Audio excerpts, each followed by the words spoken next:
What's up mga idol? Ito na nga pala yung pang-48 araw natin sa pag-grind kay Obsidia. At ito nga pala ang build at emblem na gamit ko dito para manalo. Katapat nga natin dito ay si Melissa. Ang ginagawa ko lang dito pagkatapat ko ang isang Melissa ay di muna ako nakikipagpalagan sa kanya kasi alam ko naman na malakas siya sa early game. Lalo na pag tinamaan kanya ng teddy bear niya. Napush na nga natin dito sa mga oras na to yung Tori nila sa may itaas. Ganda nga pala ng combo ng Kaja tas Obsidia dito. Pag nahila ng Kaja yung mga kalaban tas matatalian ko pa ay automatic talaga patay na. Dito nga ganda na talaga ng bagong Kaja ngayon. Literal na ibon na siya, lumilipad-lipad na siya sa ibang sa labas ng game.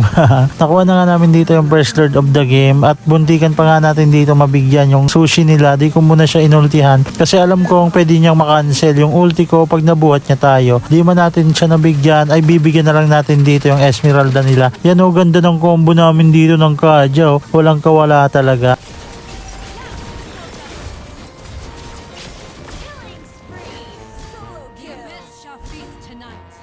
Kinukuha ko na nga dito yung pang second lord of the game. Nag-check bush nga ako dito kasi kala ko walang kalaban. Tapos nabigla ako dyan men.